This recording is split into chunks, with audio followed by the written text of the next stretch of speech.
Hey everybody, what is up? I just got back from seeing the new Resident Evil movie and I have some thoughts. I do these vlogs where I read books and shit, and in the vlogs I actually play some of the Resident Evil games. And I think we should go kill some motherfucking zombies. Sounds like a fun time to me. Alright, it is time. Say happy summerween, motherfucker! Alright, I think I just found myself a Karen. Is that is that Karen? Are you the woman that cut in front of the line in the grocery? Oh, what do you want? What you want, huh? Revenge, bitch! Bitch, what the fuck? Do you expect me to fight this guy with a fucking handgun? Fuck! There you go. Alright, what's behind door number 3? Nothing. What's behind door number 2? Nope, nope, nope. Which is why, when the new film was announced, I just had to see it, and I did. I'm sorry if I'm a mess and this comes off as disorganized. That's just how I live my life. So yeah, I just got back. I have a bunch of notes on my phone, and I'm just gonna read them aloud to you because I need to get this video up as soon as possible. Also, if any of you are interested, I'm gonna link the 2 reading vlogs down below where I actually played Resident Evil 1 and Resident Evil 2, which this specific film, Resident Evil Raccoon City, is based on. So I'm just putting that out there so I can prove to you that I am familiar with the source material by which I speak, so you know that I am giving this film a completely fair and well-informed review. So first things first, I'm sure you're all wondering, did I like the movie?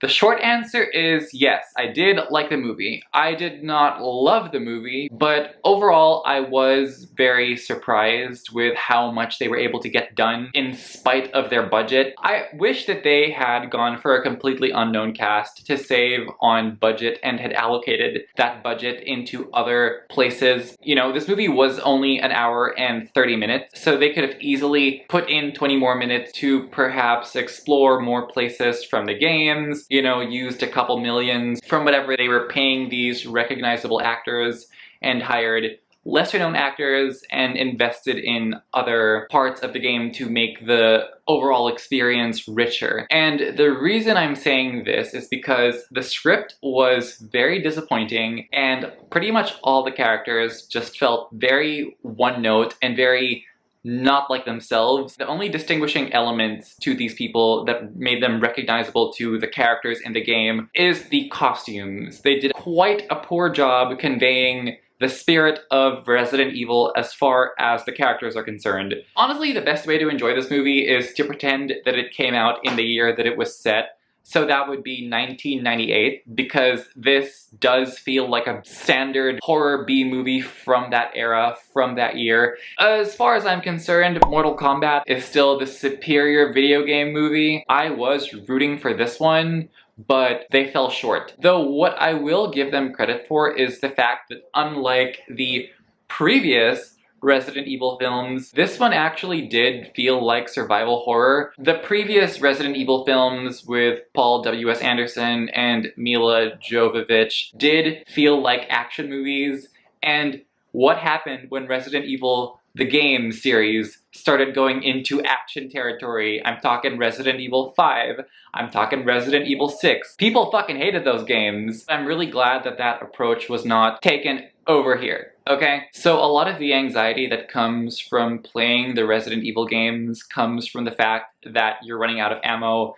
and that you could potentially die. Over here, that I never felt that. A lot of the times it felt like they had unlimited bullets. So cool for there not being any weird fight scenes, but I could have done with a bit more tension, a bit more scares. I can tell why critics didn't like this film, and I can assume that many audience members who are unfamiliar with the milieu of the game and the whole world will not like this film either, because this film hinges on you already having built a emotional bond with these characters because the character development and the writing of these characters in this movie is just really bad, and they're all very underwritten, especially the two main characters in the game, Leon and Jill. Oh my goodness, I have a lot to say about these guys, which I'm gonna get to soon, and it has nothing to do with the casting. I know that there was a controversy. My complaints about these two have absolutely nothing to do with the actors. It's not the actors' fault. The performances were good,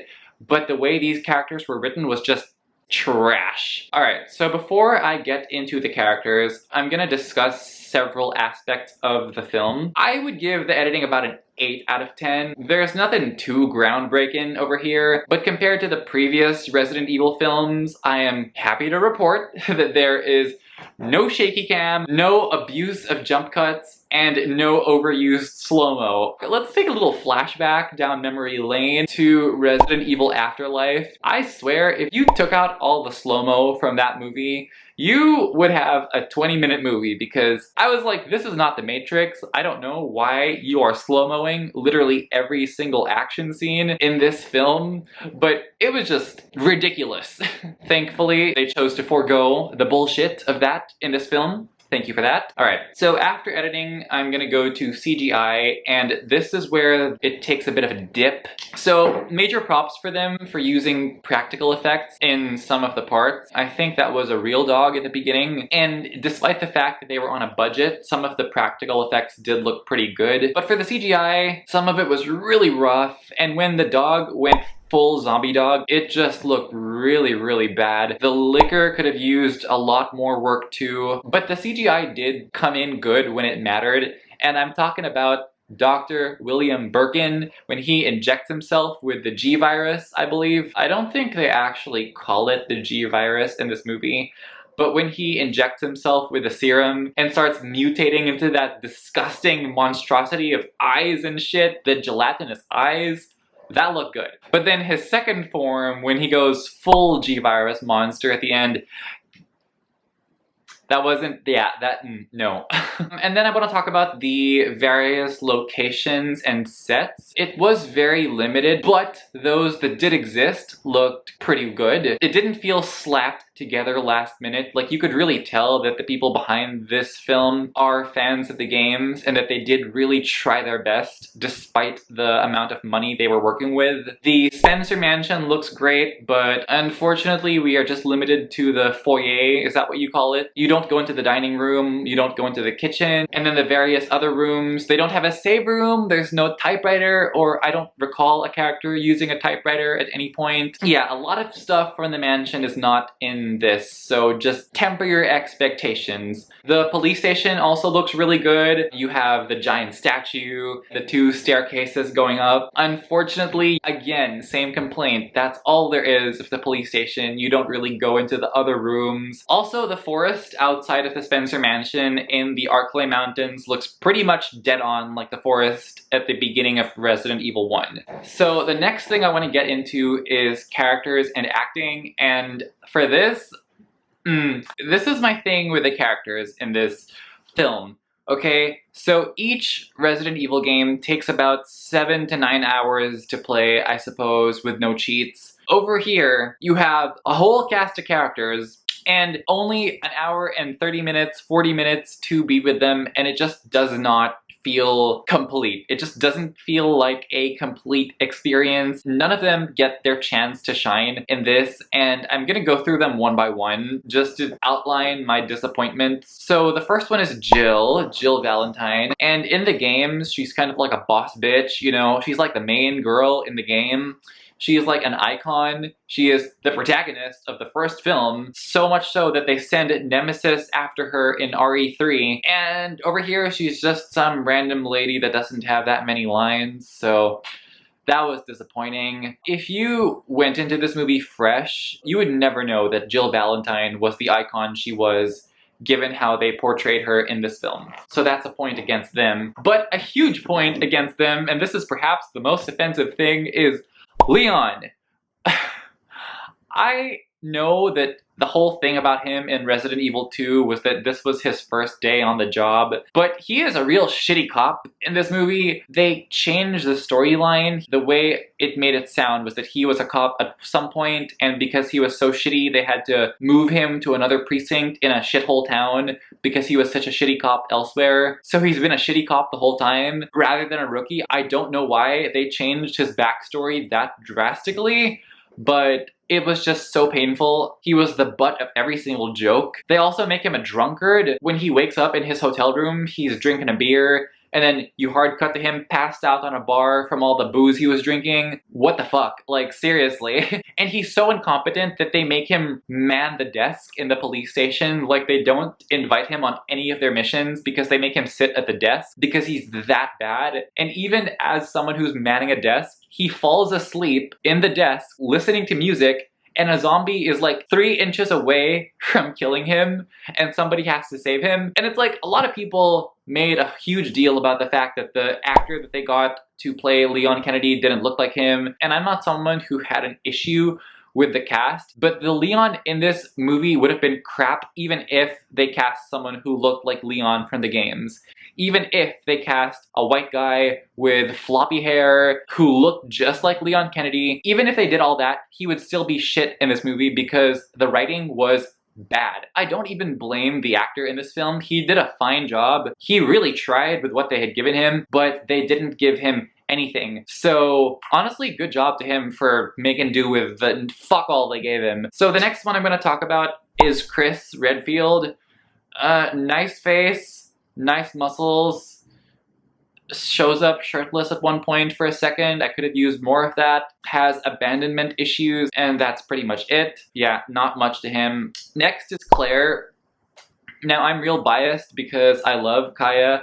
I loved her in Skins. I loved her in Crawl, that movie with the alligators in the storm that came out a couple years back where she was stuck in a house with her dad. Great film, loved her in that. Yeah, she was the standout in this film. A lot of the storyline followed her specific mission, her investigating Umbrella, her trying to warn Chris. She got the most to do in this film. Next is the most offensive part of this film, and that is Wesker.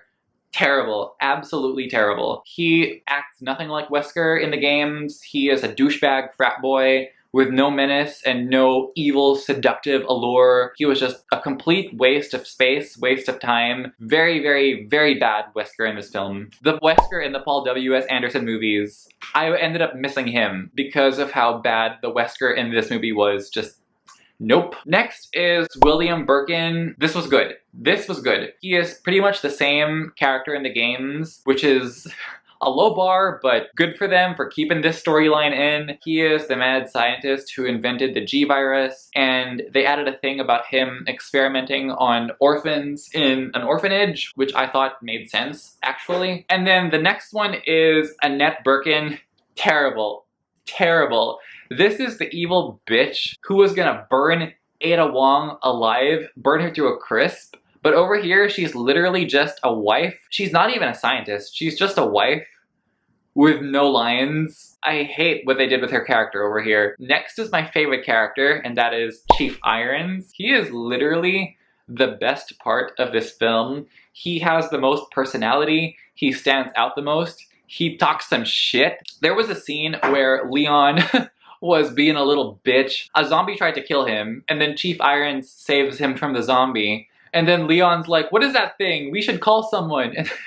And then Chief Irons looks at him and he's like, you're the fucking police, dude, wake up.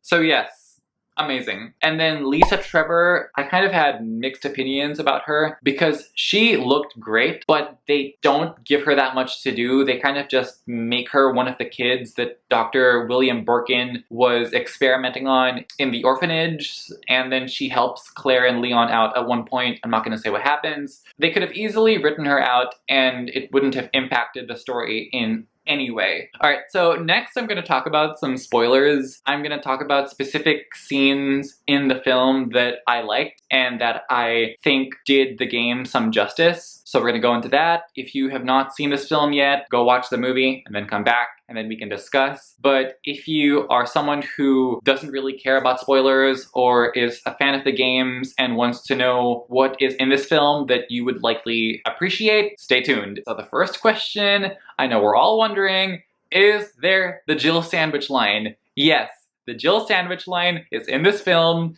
It doesn't happen with Jill nearly getting squashed trying to get the shotgun. It happens in a scene when they are in the diner and then she steals the sandwich of Wesker and she's like, now it's a Jill sandwich. And it's like, okay, I see what you did there. Okay.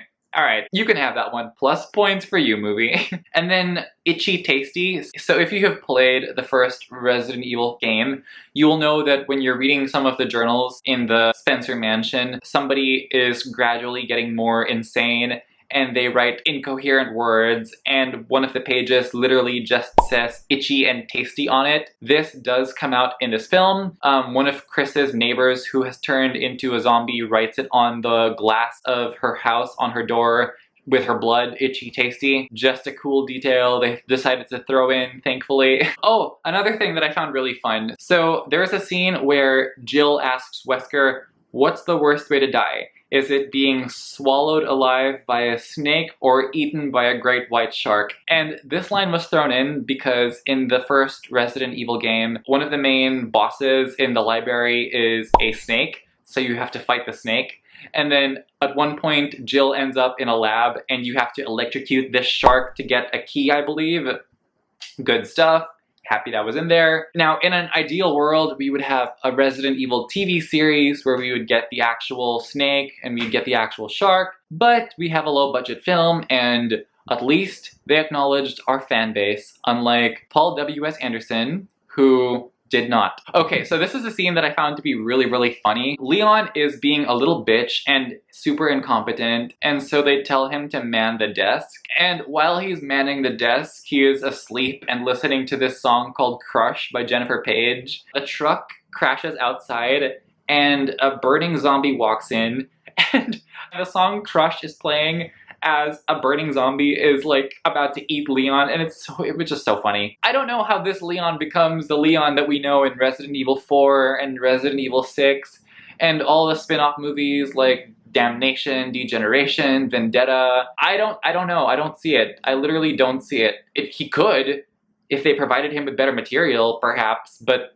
this Leon in this movie, it's not happening for me. Just no. Also, another thing I loved was the way that the camera angles were in the Spencer Mansion. If you played Resident Evil 1 on the PlayStation 1, you will know that they had like frozen camera angles, and some of those camera angles were recreated so perfectly. I was so happy to see that shit. Also, I really loved that the ending was pretty much the same ending as Resident Evil 2, when they have to fight Birkin and then they go into the underground train to escape the nest, and then while they're on the train they get attacked by Birkin's true form as the lab is about to blow up along with the rest of Raccoon City. So that was really nice. But here again strikes dumbass Leon. The main boss Birkin is coming, he attacks Claire, he attacks Chris, and he's about to kill them both, but then Leon comes in with a rocket launcher and he shoots the rocket launcher